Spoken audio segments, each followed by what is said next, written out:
Good afternoon, everyone. Welcome to the Live with Lloyd and Dan show for financial security sales professionals, where we discuss the business of selling annuities, life insurance, health insurance, and employee benefits. Today's show, we're going to be talking about how to work leads. And just before we dive into that, I want to point your attention to the right side. Well, it's the right side for me. I think it's the right side for you as well. On the very right, there's a button that says private chat. And if you have a question or you would like to participate in our discussion, click on that button and you're going to get a link that'll pop up. You click on that link and then Lloyd will allow you to come into the call and you'll be on the screen with us. Lloyd, let's get right into it, but let's start with the definition of what a lead is. Well, Dan, thanks for having me again. I like being here. I do want to point out, if you're watching from YouTube, in the program description, that link is also there. So you can click that and come on the show and ask a question. And if you're watching from LinkedIn, it's in the program description. And you can also click the link there. So what is a lead? This is the age-old question. This is the question that guys fight at bars over, right? Right? Because the guy, Bob referred Tony to a lead vendor. Tony bought the leads from them. And the first three people didn't answer the phone. I went and knocked on the door, and the people had moved. And these leads suck. And you sent me bad leads, right? Right. What is a lead? Well, I guess in the clear definition of a lead, if we're just very generic about it, a lead is a name, address, and a phone number. I mean, it's just a contact. But isn't it a contact that has some interest in your offering? It may. But even if it has interest, the lead itself is just the name, address, and a phone number, or just the name, email, and a phone number. It's everything that's behind the lead that matters. And I'll give you a perfect example of what I'm talking about. If I buy a Medicare supplement lead, or if I buy a final expense lead from an internet company, like an internet lead, and I spend $15 on it, and the lead's made out to Barbara Jones, and I dial the number, get Barbara Jones on the phone, and I start talking to her, she might say, yeah, I'm not interested in that. Well, I didn't fill anything out. I don't know what you're talking about. And it may have been her husband that actually filled it out. So because I got that data, I interpret it. And that's part of where I was going of what is a lead. It really depends on what the agent defines as a lead, what the advisor defines as a lead. It really depends on what how the vendor generates that lead, is what the lead is. And it really depends on what the prospect intended when they filled out whatever they filled out for them to become a lead, doesn't it? I think that's probably the most important thing, is to align or reconcile the expectation of the lead, the person who requested information or requested a phone call, and the agent or the advisor, to understand what was the mindset of that person, that lead, when they requested that information. And then secondly, and I'd like you to address this too, not only do you need to know what was the mindset of that lead when they requested the information, but what's likely to be their mindset when you call them, which might be an hour later, which might be several hours later, maybe even days later. Are they going to recall the same feeling that they had, the same reason that they requested that information? Is that still going to be top of mind? Okay, we keep this show real. Yeah. There's no fluff, no BS. We're not blowing smoke up you. We're not trying to sell you anything or win you over to anything. So we're just going to tell you the truth. And the truth is, the facts are, most of the time, most advisors and agents either don't call the lead, or they don't call the lead right away. Oh, wow. That's true. In my experience. Yeah, mine too. Again, let's go back to it. I'm an advisor. I've got a list of clients. I upload my list of clients in your platform. and then I pick an email, a video or a topic, and then the platform sends out a series of videos to them over a period of a number of weeks, right? Right. But maybe I signed that client up last May. Right. And like most advisors, I haven't called, talked to, or communicated with that client since then. Yeah. In fact, the carrier sent them a notice because their premium payment wasn't paid, or the carrier sent them a notice that a rate went up, and I haven't even talked to them. Yeah. And I sent them a cold email. It's a cold, they're my client, but let's be honest, it's a cold email. And they watched the video. And what I don't know is that maybe it's the wife that watched the video. Right. And what I don't know is that the husband got laid off 3 months ago and he's looking for a job. Hmm. And the wife thinks, hey, getting life insurance would be really important, particularly since he's lost a job. And she thinks that's important. She thinks the video is great. Yeah. She goes and talks to the husband, and the husband says, but we can't afford that. I'm not doing that. Right. And I make the phone call. My definition of the lead based on this system here is they watched a video. The video is 12 minutes long and they watched it for 9 minutes and 58 seconds. They got to be interested. Right. And I take my salesperson's hat off and I put my order taker hat on.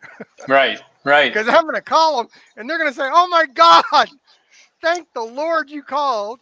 Yeah. I saw that video. I realized how stupid I've been for not buying life insurance. Can I please buy it from you in cash? Yeah. Right. Right. And that's why I say that it depends on the agent's frame of mind. You know, you've got to run your business like a business. A lead is part of your inventory. Yeah. So talk also about, I mean, yes. So we were talking about working a lead, and you just hit on something, I think just the corner of a much bigger picture. And that is you call up, and the lead is legit. Somebody in the household requested info, somebody in the business requested information. However, the person who picks up the phone might not be that person. Right. You got to get to that person, right? Then the second thing is, if you are talking to that person, or if you aren't talking to that person, what do you say to get to the right person? And if you are talking to the right person, what are the first words that come out of your mouth in order to get them on the same page? Remember, they may have requested this hours ago or a day ago, or maybe even longer.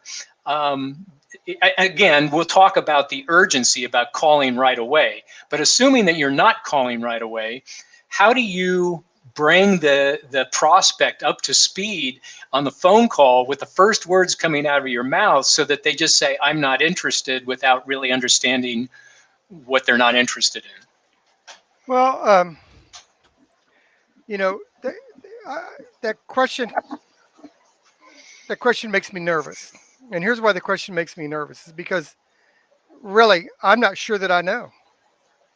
So I think I put myself in the hat of a consumer. And when I answer the phone, I'm not answering the phone with the intention of talking to a salesperson, right? Right. And so I said the lead depends partly on what the salesperson's attitude is, what they think the lead is. Mm-hmm. So what do we say? Maybe a different part of that question is, what do we say that jeopardizes and negatively impacts our ability to connect with people? And so one of the things is, like, my name is Lloyd Lofton. None of my family, friends, and relatives ever call me on my phone and say, can I talk to Lloyd Lofton? Right. If somebody calls and says, can I talk to Lloyd Lofton? You know that they're not a friend or family, right? Yeah, I know they're a salesperson. Right, right. And so what happens is that's a cue that sends me into a routine. Yep. And I got a routine, particularly, like I get recruited all the time, right? Mm-hmm. But broker dealers are calling to recruit me. So here's my routine to get rid of them. Hey, listen, I'm interested in hearing what you're about to say. I'm getting ready to jump on a quick webinar. Do me a favor, email that information to me. Give me a little bit of time to look at it, then I'll get back with you. because Right. now I just rewarded them. They're, oh, okay, yeah, you're Right. getting a call. Yeah, all right. Hey, I got your email. It's Lloyd@lloydlofton.com. I'll send that. Hey, thanks a lot, man. I'll jump on that and visit with you later. And they Yeah. immediately get off the phone. Yeah. So I call up and I say, hi, can I talk with Dan Vanel?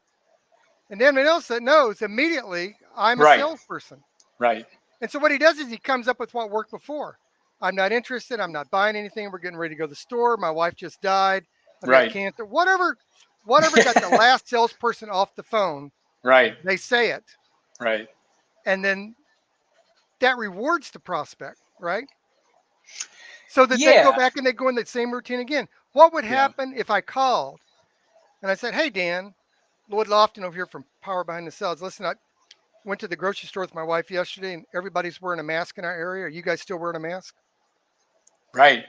Today in 2022, thank God, praise the Lord for the federal government and the news media keeping dissonance in the marketplace. So people are constantly worried about a million different things. And they're dying to share their feelings about this. Hmm. So they're going to not, don't get me wrong. They're definitely going to come back and say, who's Power Behind the Cells or who's, Right. Brokers International or who's whatever. They're definitely, Right. but they're going to say, because people inherently don't want to be rude. Right. And by the way, if they are rude and they hang up on you, thank them for doing that. You should actually Yeah. send them a box of chocolates because they just saved you time, right? Right. But Right. they're going to say, yeah, we still do it. No, we don't still do it. Do you have Yeah. to wear a mask in all the places you go? Like I go to physical therapy and I still have to wear a mask, but I don't have to wear a mask in public. So you get frustrated about that. I get really irritated about it. So All of you're a saying sudden, that you're getting them into a conversation that's irrelevant from the purpose of the call. exactly. I built instant rapport with them over a common experience. And then I can go back. Mm-hmm. Hey, listen, Dan, the reason I called is apparently you or your wife went online and you asked for some information about Mm-hmm. final expense insurance. Mm-hmm. Most people I talk to that are looking for information about final expense insurance are more curious than serious. So I Mm-hmm. don't know if you're looking for the price, the amount, or whether you qualify. What are you most concerned about?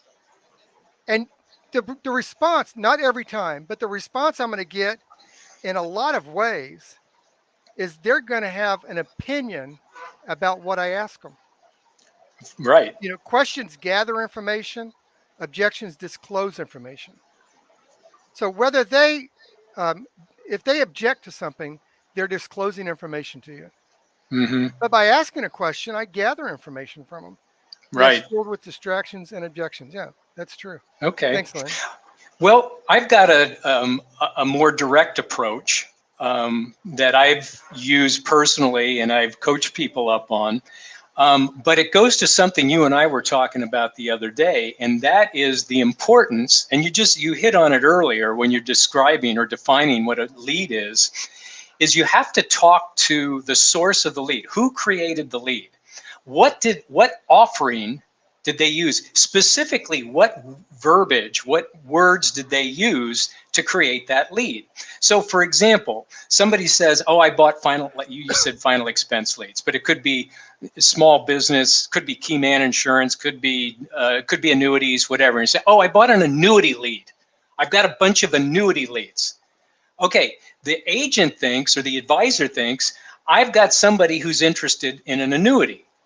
But in fact, what they responded to might have been something, a well-written lead would have said, are you interested in guaranteed lifetime income during retirement?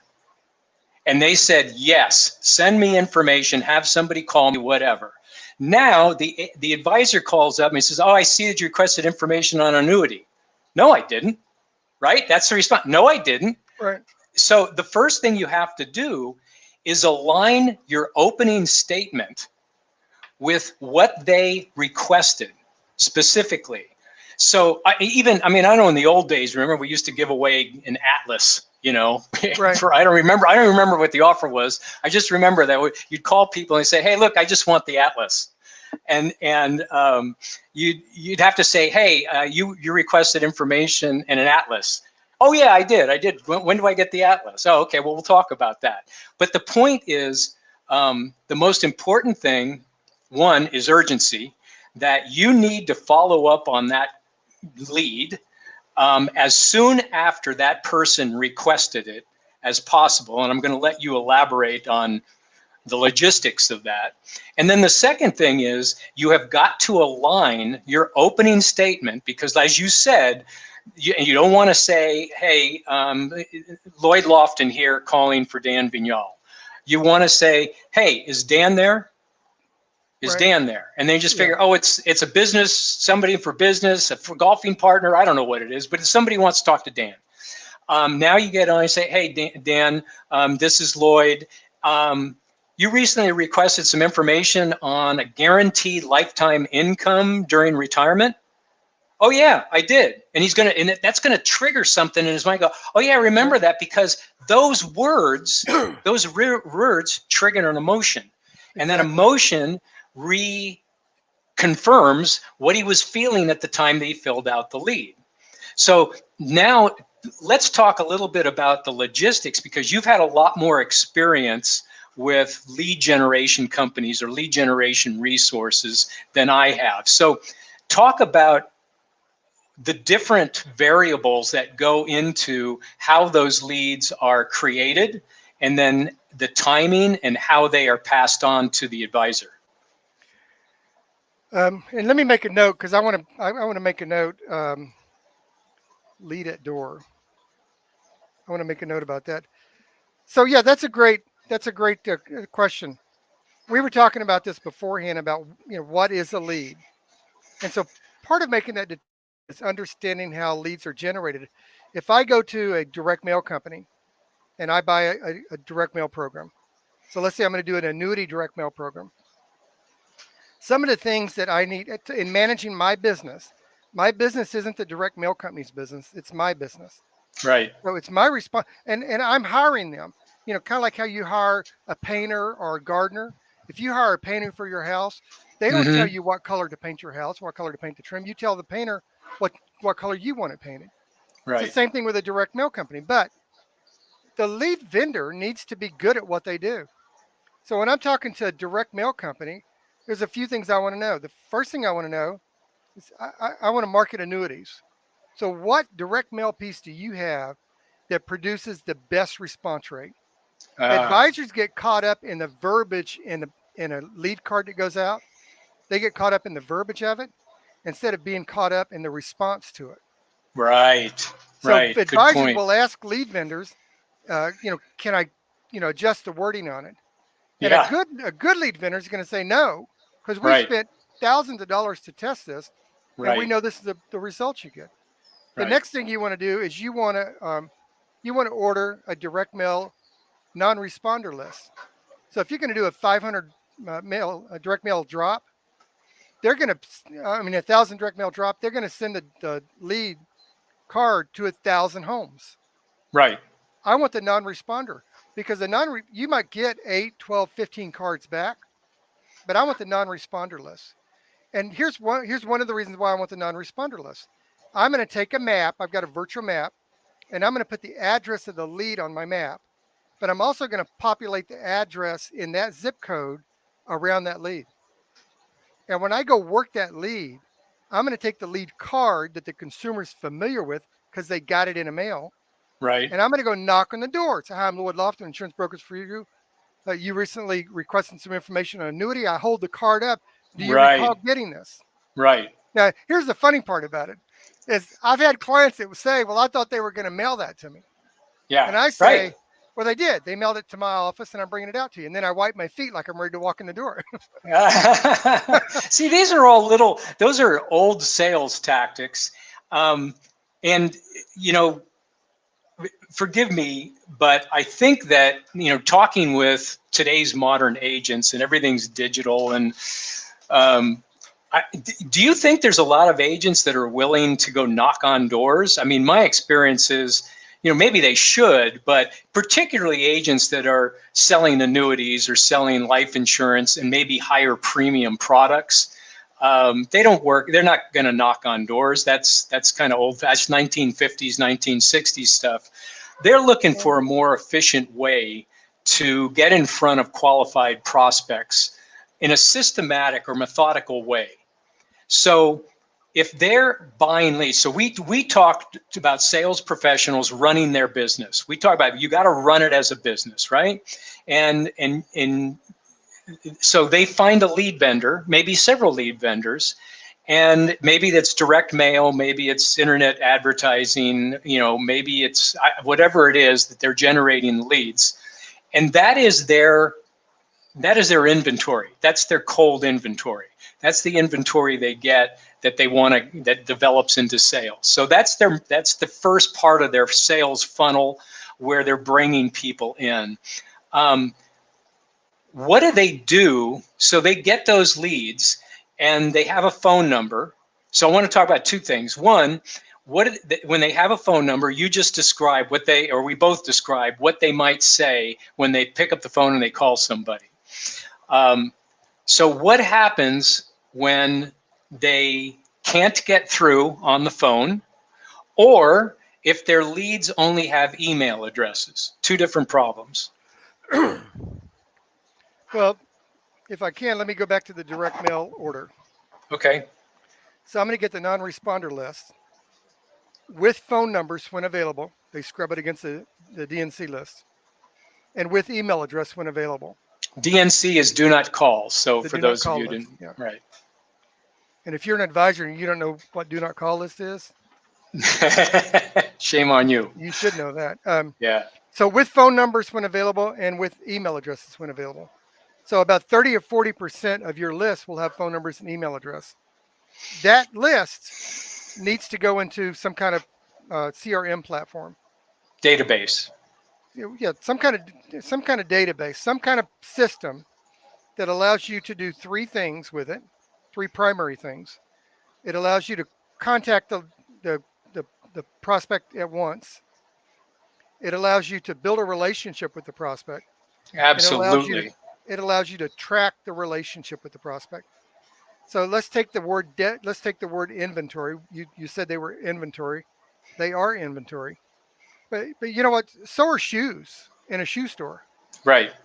But a shoe store will run ads over 4th of July, when school's out, when school's going back, over Thanksgiving, holidays, Mother's Day, Father's Day. The store that has inventory markets the inventory. Right. And so your leads, your list, in this case, direct mails, is inventory that you need to build a system to build a relationship with them. Of course. And when we're talking about working the leads, there's a difference. And I love what you said in the very beginning of this, understanding the words that were used that stimulated the prospect to respond. So all prospects are stimulated to respond based on something. So Impact Media said that 70% of consumers make a buying decision to solve a problem and 30% make a buying decision to gain something. So you've got to use the exact words that stimulated them to give you that response. But here's the problem with using the exact words. Here's the problem with a really great script is life interferes with our best laid plans. Yeah, right. And so within the context of working that lead, you also have to be a sales professional that can pivot and build a relationship with people. And I've said this in some of our calls before. The problem with us is you get licensed, you get trained on a product, and the only way that you can get validated emotionally and ego-wise and all of that is if a prospect actually talks to you, interacts with you, and tells you did a good job. Right. But you realize you can create conversations with people and have them appreciate the conversation and not buy from you today. Right. So Well, so talk about that, because I think there's two words. When you said create a database of the non-responders as well as the responders, because not every, it's always one of the biggest mistakes is now or never, meaning that we buy leads for our business. And the idea is, okay, we bought 10 leads and we want 2 to buy now.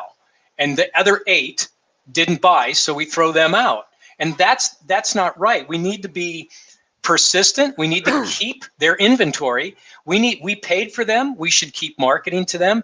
And we need to be patient while we develop, as you just said, we develop a relationship with them. We develop a conversation. We get them to be comfortable with us, familiar with us. So talk a little bit about that. How do you do that?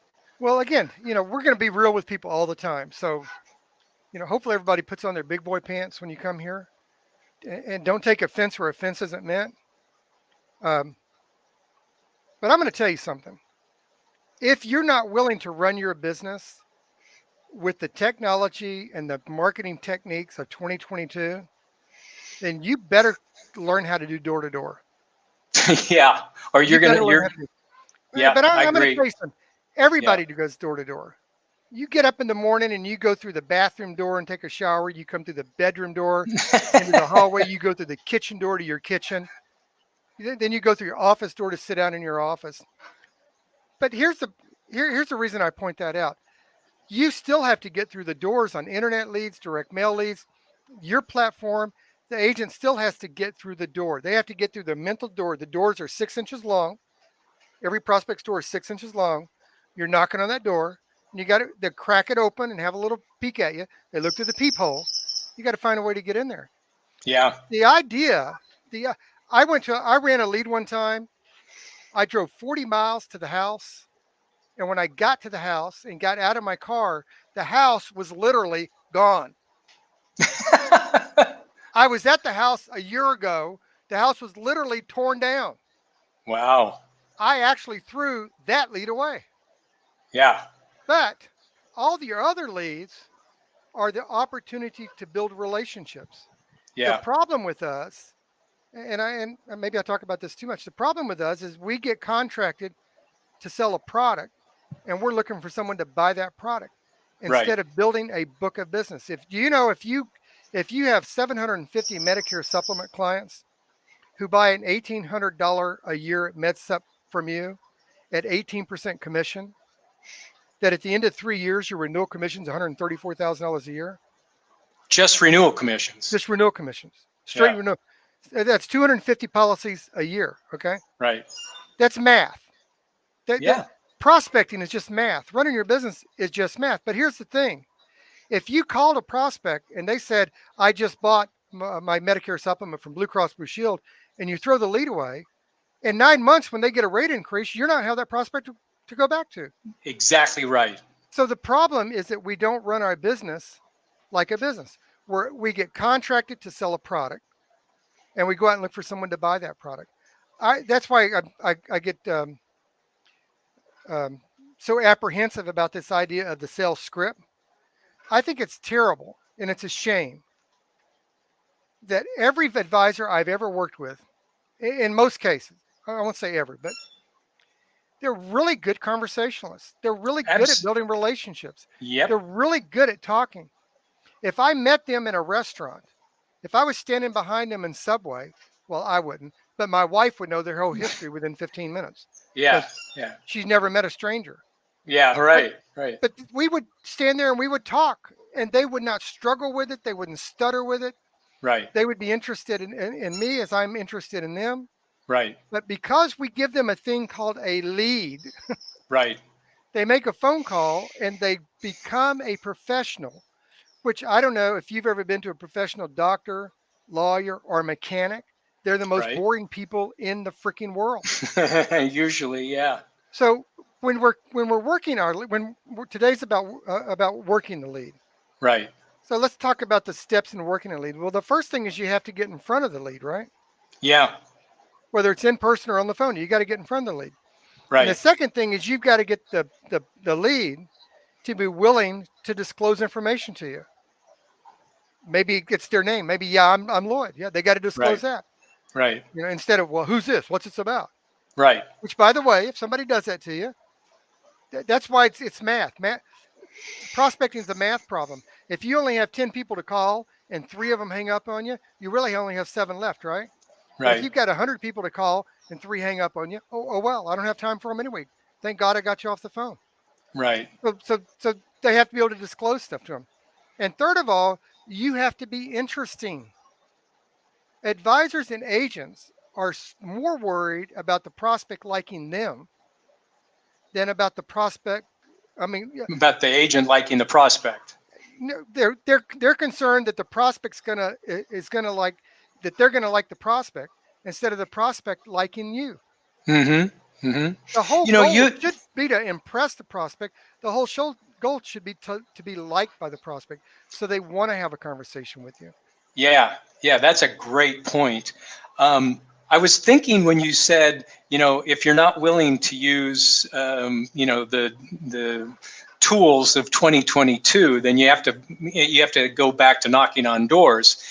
And my background is in behavioral psychology and neurolinguistics and that sort of thing. So I'm always kind of keeping up on what's the latest trend or what's the latest research in consumer behavior, consumer psychology. And one of the things that has been proven through research is that people do business with people they like. And they like people who are similar to them, which goes Exactly. to prove your point about if you engage somebody in a friendly conversation about things of common interest. You use the mask issue, but whatever is something that might be in the news, or more importantly, whatever I know whenever I would call somebody that maybe I got a lead on, but I didn't know them or they didn't know me, I did a lot of research. I mean, if they were a company president or a manager or executive or whatever, now it's so much easier to go on LinkedIn or Facebook and you can look somebody up and you can find out, oh, this guy went to, Cal Poly University. Oh, that's where I went to school. Or this person, played baseball in school and I did too. Or he's got a kid doing this and I can talk to him about that. And now we have a commonality. But what occurred to me when you said that about knocking on doors is that it's a lot easier to say no to somebody over the phone when they don't know who you are. They don't know anything about you. Right. And so one of the new tools that we make available at WebPres is an intro video. And it doesn't have to be long. It could be, we do ours about 90 seconds, but it's a video like we're doing right now, but you're looking in a camera and you introduce yourself. My name is Dan Vignal. I, live here. I do this. I'm married. I have 3 kids, blah, blah, blah, blah. This is my hobby. And all of a sudden you become a real person.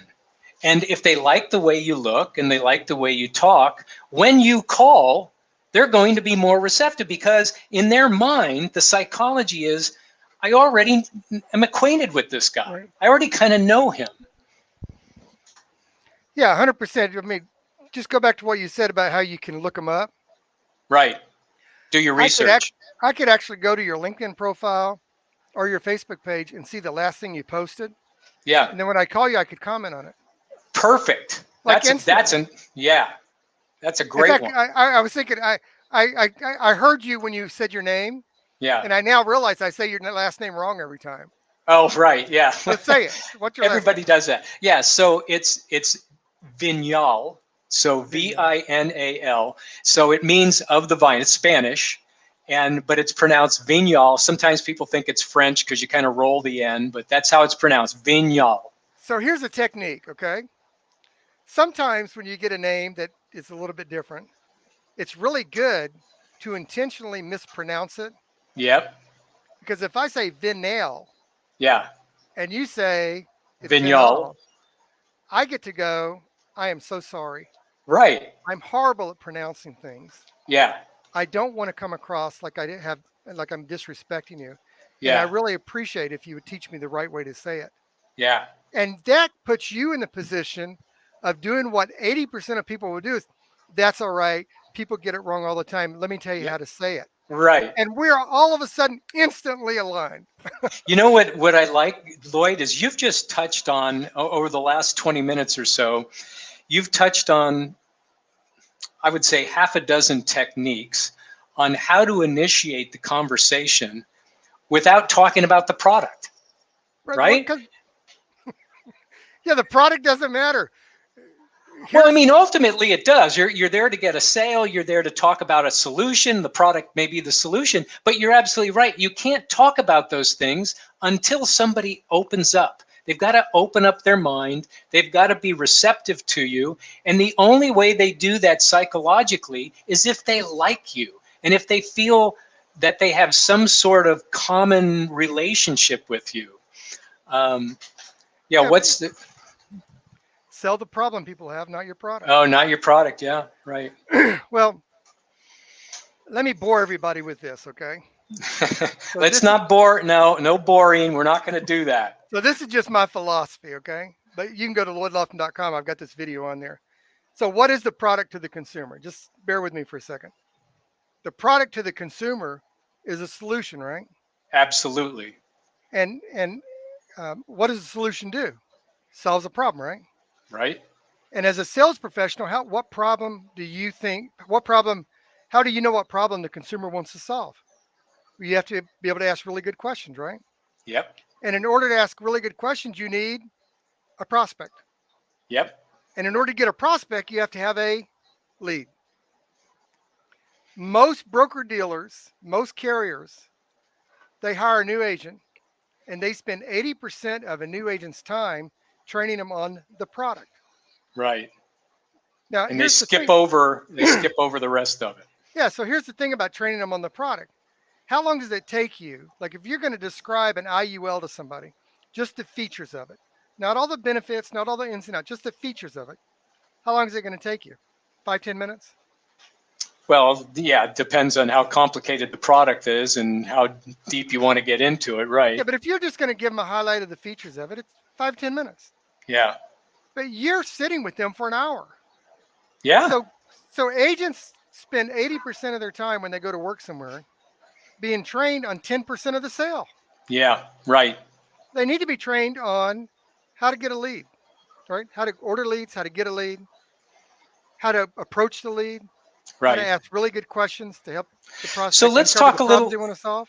Yeah, let's talk. I think you're on a really good line here, which is essentially, I think, very helpful to anyone who's in the field today.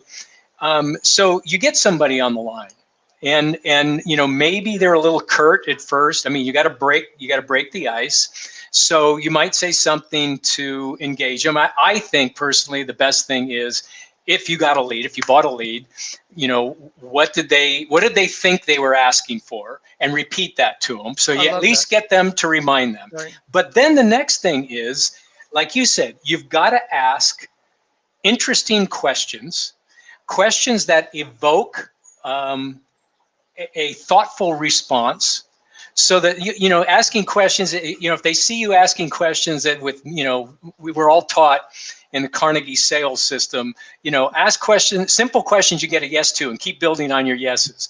Well, we've conditioned consumers to know, okay, you're just asking me stupid questions to get me to say yes. I'm not going down that lane. Now we're done. If you ask really intelligent questions and thoughtful questions, and here's the key, you and I talk about this all the time.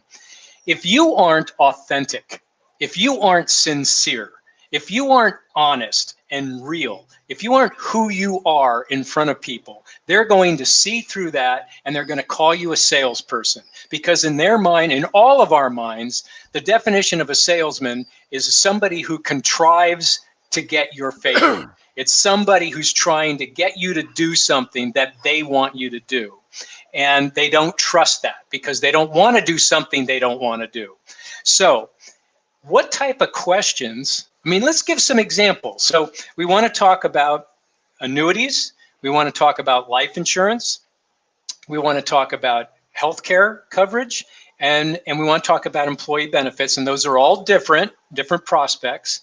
So for an annuity, if you've got an annuity lead, and maybe that lead has responded to,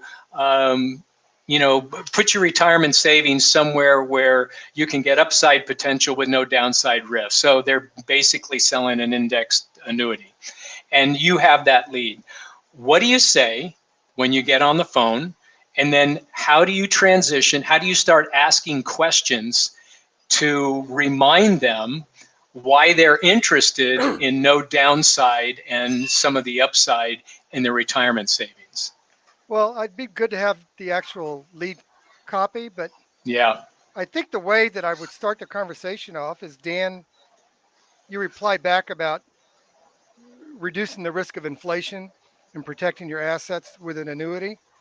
Are you more concerned about the stock market dropping or Elon Musk buying Twitter and the stock going down?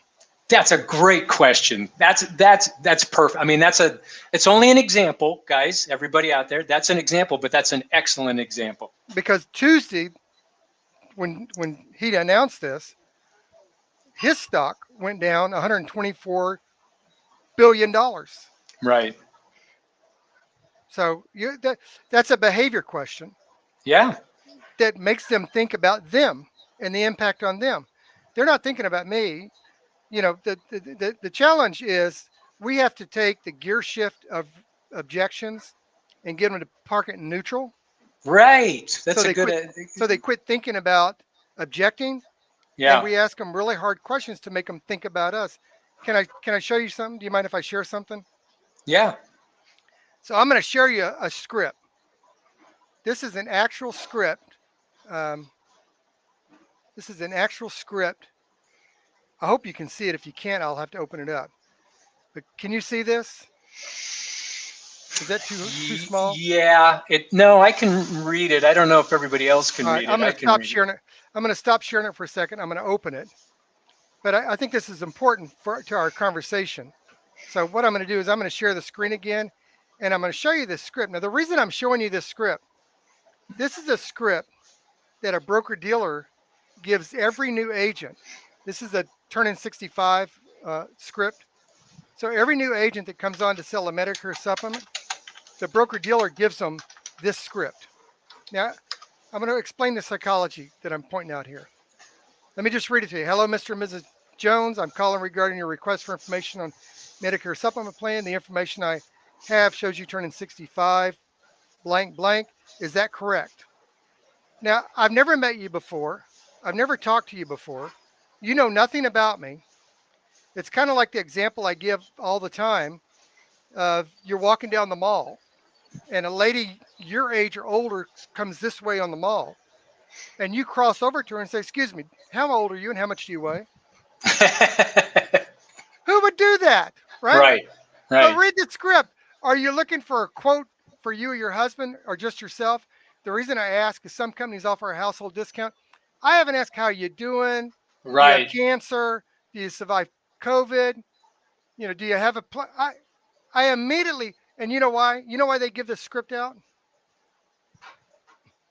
Because they're waiting for the agent to sell a product.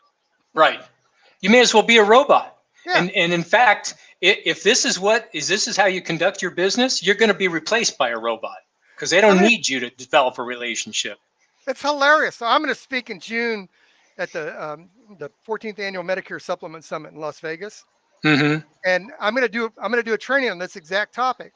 And one of the things I'm going to say that will tick off lead vendors, but they come over and talk to me afterwards. But I'm going to say, all you guys here, all the 1,400 agents and advisors here today, you're going to stop by the booth and you're going to pick up a script for Medicare Supplement. I want you to look around the room because all these other agents are using the exact same script. Yeah. Right. Yeah. So what you're saying then is, make up your own script, and well, know your product well enough that you don't need a script for your product. Right, not about the product. Make up your script about engaging and developing a personal relationship with them. You may think that, hey, look, I'm in business, and I use this metaphor a lot, or analogy, I should say, of, owning a liquor store. The liquor store guy doesn't care who his customers are. He doesn't need to know them. They come in, they come out. But what happens over time? His good customers, he's on a first name basis with them, right? Sometimes he knows their kids, he knows about their family, because they just get into a conversation. And what happens, you probably know that all of us as consumers, and that's what you have to keep thinking, think of your consumer as how you want to be treated. Do you want somebody to call up? You don't know it. None of us like cold call sales. Nobody wants to be, pitched to.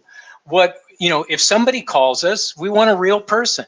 And if we're gregarious enough to carry on a conversation, then it might develop into something. But that's what a sales professional does. Whether you're a B2B sales professional or a consumer sales professional, A sales professional is somebody who knows how to engage people honestly, authentically, and knows how to develop in relationships that will prosper into business transactions.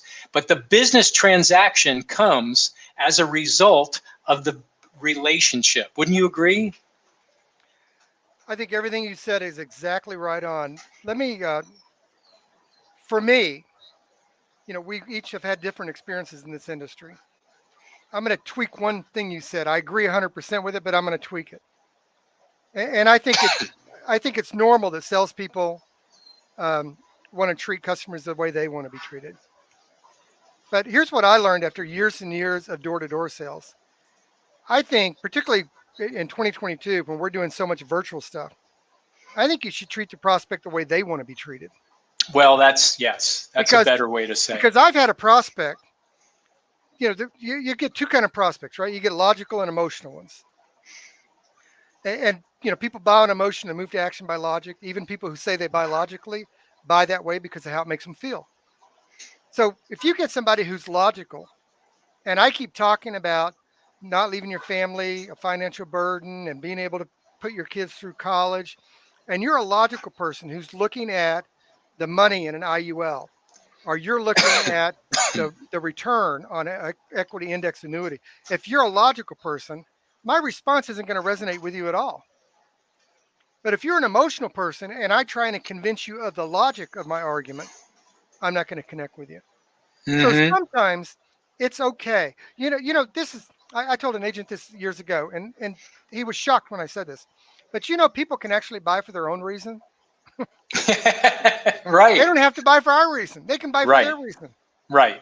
And all I mean by that is sometimes what we have to do is we have to shut up long enough to let the prospect talk themselves into buying with us.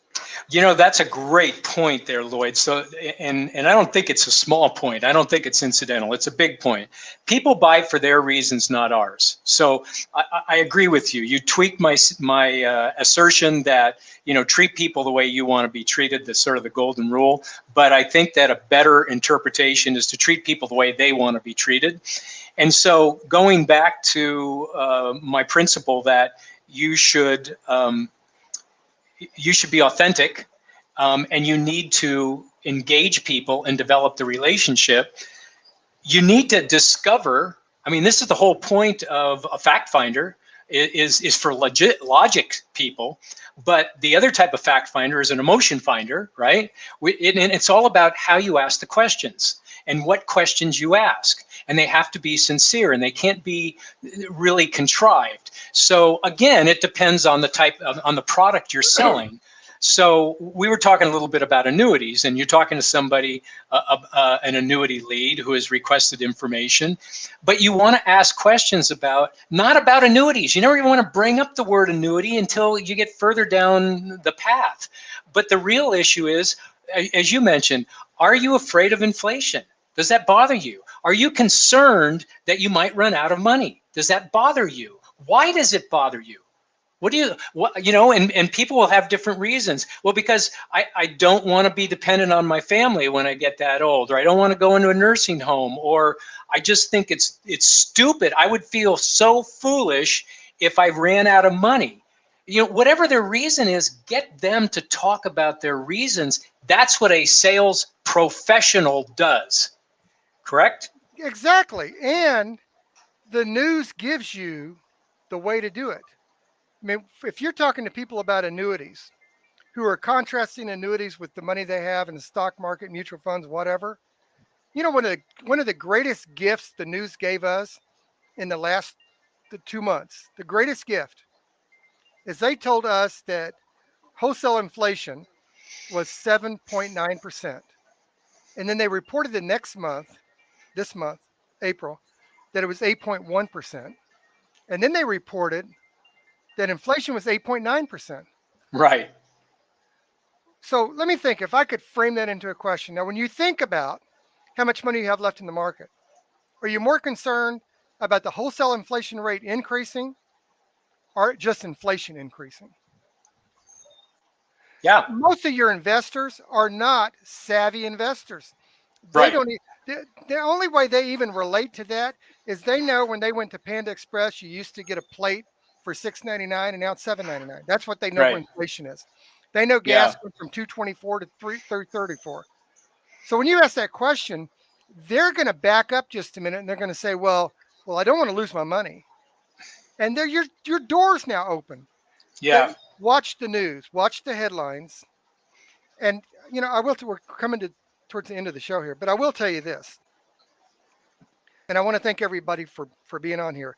And I want to offer you the opportunity. If you would like to come on and ask a question before we end the show, go to the private chat and click on that link and I'll bring you in. If you're on YouTube, just right below where you're watching, there's a description of the show. Just if you can't click that, copy and paste it in your browser and I'll bring you in. The same thing with LinkedIn. But here's the thing. It's okay to have a conversation with somebody and not make a sale today. That's okay. It's all right to do that. In fact, Yes. if you are an advisor, if you're on this show today and you are an advisor, I love this one here. Chicken Little Sky is Falling Stories is so strong. uh, if you're an advisor, I would hope that your intention is not to make a sale on the first call. Yeah. In fact, sometimes the best opening you can have for a great presentation is to take it away from the prospect. Sometimes the best thing you can do is before we get to that point, I need to ask a couple of questions so I can make sure that I can help you with a product that's best for your situation. I need to ask a couple of questions. Do you mind? You're right. Sometimes that's the best approach because when they don't smell you, when they don't smell the desperation all over you, Right. they're more likely to, kind of sit back and relax a little bit and have a So conversation with you. before we close this out, and like you said, we always try to keep it real because both you and I have been in the field for many years and we've had the same experience as our audience, and we're trying to, and we coach a lot of people who are actively productive. One of the things that I read a lot about and I see, and it's always these guys, especially in the annuities, but also in final expense and Medicare supplements. And one of their selling points is, I've got a system that's a one meeting close. It's a one call close. And so now people have this sense that if I have a lead, I better close that the first time or I'm not good. I'm not good at what I'm doing, because there are guys here who are saying, I've got a process that I close on the first time every time, or I close 80 to 90% of my leads. What do you have to say about those? Okay, just for full disclosure, I'm not an active producer anymore. I haven't been for 5 years. Right. Had Neither some am health I. had some health issues and I'm not an active producer. But I promise you this: if you're a one call closer and you close your sale in one call, thank you. Because when I get in that house, I'm going to get their Medicare supplement. I'm going to package it with a final expense. I'm probably going to put a short-term care or long-term care product in there, and I'm going to roll your annuity and split it into a 5-year deferred annuity and a single premium immediate annuity. And I'm going to use the income off that single premium immediate annuity to pay for all my other products. And Yeah. then I'm going to come home and I'm going to take my wife to Florida for the week. So if you're a Yeah. one call closer, thank you for doing that. Because what you did is you convinced them to solve a short term problem with a long term product. Yeah. A man convinced against his will is of the same opinion still. And if you can close them in one call, I can take them away in 2 calls. That's a good point. All right, let's wrap it up for today, Lloyd. Listen, I really appreciate you guys being on here. Invite your friends to come on. I'll tell you what, you invite your friends to come on, and then next week in the chat, tell me the name of someone you invited, and I'll put a link in there to a free download you can take. Everybody on the call could actually get it. Don't tell them that. So I and want to and tell you, be sure that let us know what you want to talk about. And believe me, we're not short of any topics. But if you have something specific, we'd love to hear from you. and I want to leave you with this that I do every week, is I want to tell you that you are a highly trained, licensed professional. You have a right to succeed in this business. You deserve to build a large book of business, and your family is waiting for you to bring them the renewal income that will provide a permanent retirement solution for them. And you have the skills to do it. And we believe in you. To Mentum, I don't know if that's how you say your name, but you said, how do you get this? Well, if you're on LinkedIn, just go to LinkedIn and you can watch it where you watch it now. If you're on YouTube, it's on my YouTube channel. Just go to lloydlofton.com and it's on the YouTube channel. So woot woot, woot woot Lynn. All right, guys, take care. Thank you.